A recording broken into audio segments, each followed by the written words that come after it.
لگتا ہے کہ ہدایت مل جانے کے بعد زندگی خشک ہو جائے گی، اس کی رنگینی ختم ہو جائے گی، ہر وقت ٹوپی، مصلی اور مسجد و قرآن کی دنیا اس کی رنگین دنیا کو فنا کر دے گی۔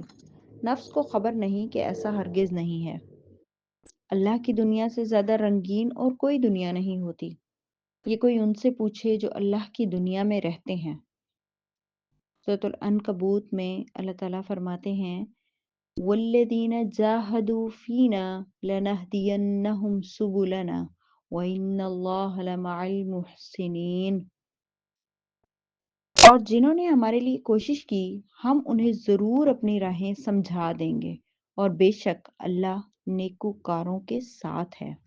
آیت 69۔ فَأَمَّا مَنْ أَعْطَىٰ وَاتَّقَىٰ وَصَدَّقَ بِالْحُسْنَىٰ فَسَنُيَسِّرُهُ لِلْيُسْرَىٰ۔ سورۃ اللیل آیت 5 سے 7 میں اللہ تعالیٰ فرماتے ہیں تو جس نے راہ خدا میں دیا اور خدا کی نافرمانی سے پرہیز کیا اور بھلائی کو سچ مانا، اس کو ہم آسان راستے کے لیے سہولت دیں گے۔ اور سورۃ اللیل میں ہی آیت نمبر 12 سے 13 میں اللہ تعالیٰ فرماتے ہیں ان علینا للہدی وان لنا للآخرۃ والأولی۔ بے شک ہمارے ذمے راہ دکھانا ہے، اور بے شک ہمارے ہی ہاتھ میں آخرت بھی اور دنیا بھی ہے۔ جب اللہ تعالیٰ راستہ دکھا دیتا ہے تو انسان پر انکشاف ہوتا ہے کہ اس راستے پر اس کے عظیم نبی اس کی رہنمائی کے لیے پہلے سے ہی موجود ہیں۔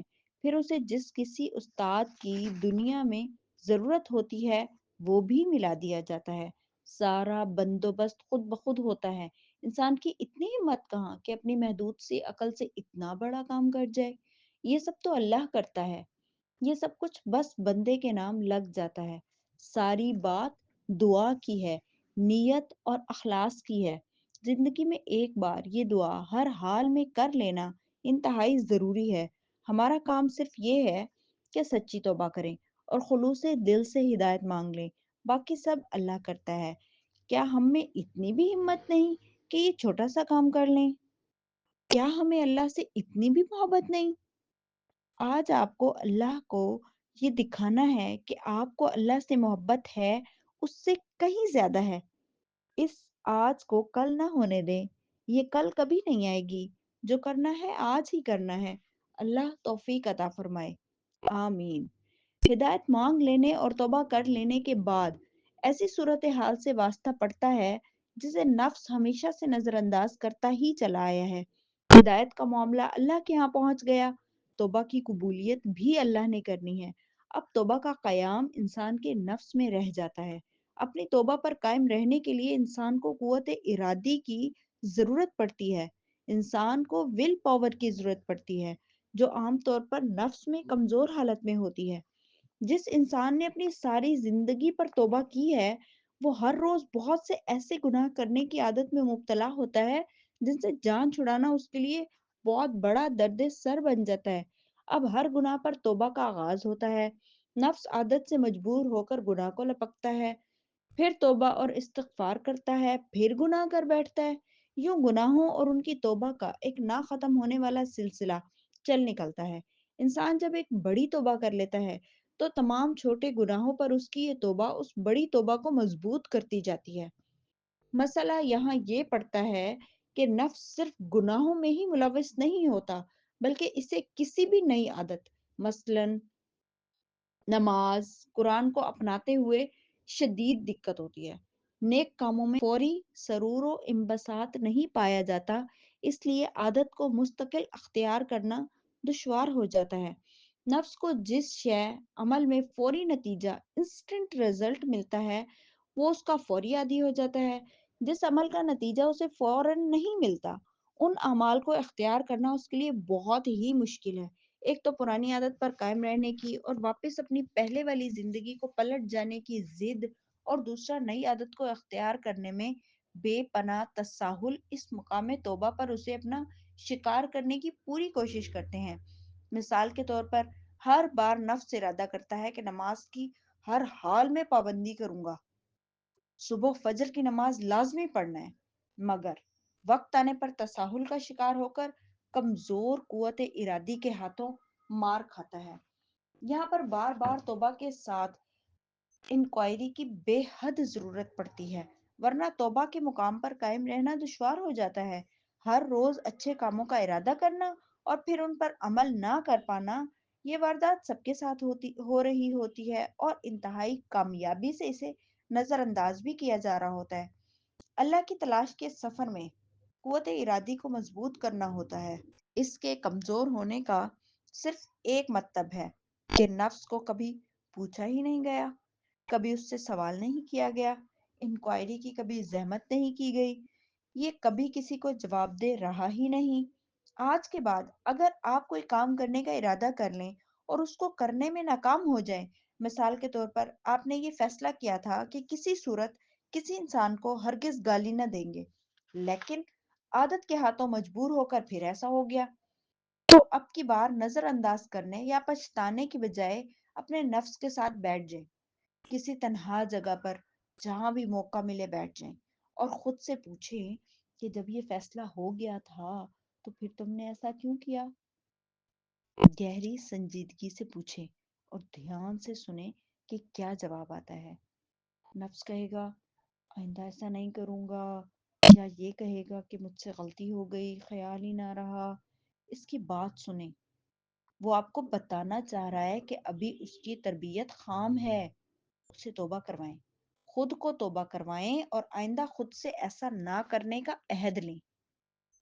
اگر نفس وجہ بتائے، ریزن دے کہ دوسرے نے بھی برا بھلا کہا، اس لیے جواب میں گالی نکل گئی، تو کبھی اس کی بات نہ مانیں، اسے ٹرینڈ کریں کہ کوئی کچھ بھی کہے گالی دینا کسی صورت جائز نہیں۔ سمجھائیں اسے خود پر کبھی ترس نہ کھانے دیں، کبھی خود سے ہمدردی نہ کرنے دیں، آہستہ آہستہ تحمل سے اسے علم سے روشناس کروائیں، توبہ یاد دلائیں۔ اس انکوائری کو ہر عمل پر لاگو کر دیں۔ جب بھی کوئی ایسا کام ہو جو آپ کو اللہ سے دور کرنے کا باعث بن رہا ہو، کچھ بھی ایسا ہو جو آپ نہیں چاہتے تھے کہ ہو جائے، تو وہیں رک جائیں۔ اسٹاپ ایوری تھنگ اور اپنے نفس سے، اپنے ذہن سے انکوائری کریں۔ دھیرے دھیرے آپ دیکھیں گے کہ آپ کے ذہن میں بے پناہ قوت ارادی پیدا ہونا شروع ہو گئی ہے، نفس کی بے جا مزاحمت کم ہو رہی ہے، اور آپ نئی عادات کو اختیار کرنے میں آسانی محسوس کرنے لگے ہیں، اور نفس میں پرانی ناپسندیدہ عادت کو پلٹنے کا رجحان کم ہو رہا ہے۔ اس میں بہت وقت لگتا ہے، یہ دنوں میں ہونے والا کام نہیں ہے، اسے صبر و تحمل اور حوصلے کے ساتھ جاری رکھنا ہوتا ہے۔ اپنے ساتھ ڈائلاگ شروع کریں، خود سے مخاطب ہوں، بول کر خود سے بات کریں، سرگوشی کریں یا ذہن میں ہی بات کریں، جس انداز سے آپ کا دل کرتا ہے ویسے مخاطب ہوں، لیکن خود سے مخاطب ہونے کا آغاز کریں۔ اپنے آپ سے چھپنے کا کوئی فائدہ نہیں، اور نہ ہی خود کے سامنے بے بس ہونے میں کوئی عزت اور وقار ہے۔ نفس کو یہ کھلی آزادی نہیں دی جا سکتی کہ وہ جو چاہے کرتا پھرے، اسے جواب دینا ہوگا، اور جس دن اسے پتا چل گیا کہ جواب طلب کیا جاتا ہے، یہ محتاط ہو جائے گا، سنجیدگی اختیار کرنے لگے گا۔ نفس کی مثال ایک شرارتی بچے کی سی ہوتی ہے، جب ماں اس سے غافل ہو تو یہ ادھم مچانے لگتا ہے، لیکن جیسے ہی ماں اسے دھمکی آمیز کڑی اور خبردار نظر سے دیکھے، یا اسے اس بات کا احساس ہو جائے کہ ماں مجھ پر نگران ہے، مجھے دیکھ رہی ہے، اس کی شرارتیں ختم ہو جاتی ہیں، اور وہ ایک سلجھے ہوئے بچے کی طرح باادب ہو جاتا ہے۔ اپنے نفس کی فطرت کو سمجھیں، اس پر طنز بھی کیا کریں، کبھی کبھی اپنا مذاق بھی اڑا لینا چاہیے۔ انسان اپنی اوقات میں رہتا ہے، عزت نفس کا کوئی وجود نہیں ہے۔ سیلف ریسپیکٹ اس دنیا کا سب سے بڑا جھوٹ اور دھوکہ ہے۔ کس کی عزت؟ کاہے کی عزت؟ وجود کی؟ بے جان جسم کی عزت؟ حواس کی؟ یا پھر ذہن کی عزت؟ آخر یہ عزت ہے کس کی؟ قرآن پاک میں اللہ تعالیٰ سورۃ فاتر میں فرماتے ہیں من کان یرید اللہ العزت فللہ العزت جمیعا، جو شخص عزت چاہتا ہو سو اللہ ہی کے لیے سب عزت ہے۔ جب اپنے نفس پر طنز، استہزاء کرنے کی قابلیت پیدا ہو جاتی ہے تو نفس کا تکبر، غرور تیزی سے کم ہونے لگتا ہے۔ آپ کو اپنے نفس کے درمیان ایک اور نفس پیدا کرنا ہے جو اس نفس کو کنٹرول کرنا شروع کر دے گا، اسے تعلیم دے گا، تربیت دے گا۔ خود پر طنز و استہزاء کی صورت میں یہ نفس خود آپ کو پیدا کرنا ہے، مگر خیال رہے کہ خود پر موقع محل دیکھ کر ہنسنا ہوتا ہے۔ طنز تب کریں جب لوہا گرم ہو۔ ہر وقت کا طنز اور تضحیک اسے الٹا خود ترسی کا شکار کر دے گی، جو نفس ہی کا ایک جال ہے۔ طنز اور استہزاء کرنے والے اسی نئے نفس سے ترقی یا امپرومنٹ کا سفر شروع ہوتا ہے۔ یہی نفس آگے جا کر نفس مطمئنہ میں تبدیل ہوتا ہے۔ یہ کام ساری زندگی کرنا ہوتا ہے۔ کبھی بھی مسافر مطمئن نہیں ہو سکتا، کبھی یہ نہیں سوچ سکتا کہ میں کہیں پہنچ گیا ہوں، کچھ بن گیا ہوں، کچھ پا گیا ہوں۔ یہ بہت بھیانک غلطی ہے، اس سے مجاہدہ برباد ہو کر رہ جاتا ہے۔ کبھی مطمئن نہیں ہو سکتے کہ خیر و شر کی کشمکش موت تک پورے زور و شور سے ہر لمحہ جاری و ساری ہے۔ انکوائری کرنے کے لیے آپ کو ہر وقت باخبر رہنا ہوتا ہے، اویئر رہنا ہوتا ہے۔ اندرونی اور بیرونی دنیا پر کڑی نگاہ رکھنا ہوتی ہے کہ نفس ہر جگہ پوری طاقت اور ذہانت سے فعال ہے۔ ایک ایک حرکت کو جانچنا، سکین کرنا ہوتا ہے۔ غفلت نفس کی فطرت ہے، یہ غافل ہونا چاہتا ہے، بے پرواہی میں جینے کا خواہاں ہے۔ سورۃ الحشر میں اللہ تعالیٰ فرماتے ہیں، اور تم ان لوگوں کی طرح نہ ہو جانا جنہوں نے اللہ کو بھلا دیا تو اللہ نے بھی انہیں اپنے نفس سے غافل کر دیا۔ ایسے ہی لوگ نافرمان ہوتے ہیں۔ ہر جگہ محرکات کا جال بچھا ہوا ہے جن سے بے پناہ سوچ کا رسپانس پیدا ہو رہا ہے۔ اس کا بہترین علاج باخبری، اویئرنس ہے۔ ہر وقت ہوشیار رہیں، ایکٹیو رہیں، غفلت میں زندگی مت گزاریں۔ ذہن کو سوچوں کے سمندر میں ہر لحظہ غرق رہنے کی عادت ہے، اسے اس گہرے سمندر سے باہر نکالیں۔ جس جگہ بھی جائیں وہاں کے در و دیوار پر موجود ہر شے سے مکمل باخبر رہیں۔ ایسا کرنے سے نفس اپنی محویت یعنی کہ ڈریمنگ سے باہر آنے لگتا ہے۔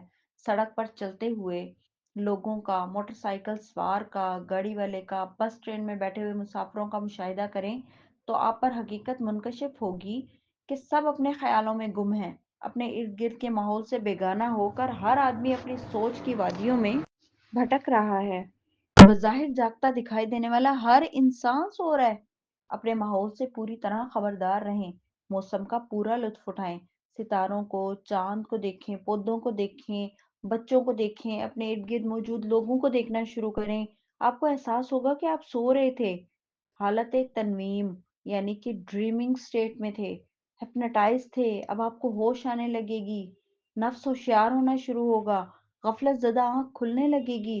یہ نفسیاتی ارتقاء یعنی کہ سائیکولوجیکل ایوولوشن کا آغاز ہے، یہ انقلاب کی شروعات ہے۔ یہاں سے نفس کا تزکیہ شروع ہوتا ہے۔ اللہ تعالیٰ نے قرآن کریم میں سورۃ الشمس میں سب سے طویل قسم کھائی ہے، 10 بار سے بھی زیادہ، پھر فرمایا والشمس وضحاها والقمر اذا تلاها والنهار اذا جلاها والليل اذا يغشاها والسماء وما بناها والأرض وما طهاها ونفس وما سواها فألهمها فجورها وتقواها قد أفلح من زكاها وقد خاب من دساها۔ سورج کی اور اس کی دھوپ کی قسم ہے، اور چاند کی جب وہ اس کے پیچھے آئے، اور دن کی جب وہ اس کو روشن کر دے، اور رات کی جب وہ اس کو ڈھانپ لے، اور آسمان کی اور اس کی جس نے اس کو بنایا، اور زمین کی اور اس کی جس نے اس کو بچھایا، اور نفس کی اور اس کی جس نے اس کو درست کیا، پھر اس کو اس کی بدی اور نیکی سمجھائی۔ بے شک وہ کامیاب ہوا جس نے اس کو پا لیا، اور بے شک وہ غارت ہوا جس نے اس کو آلودہ کر لیا۔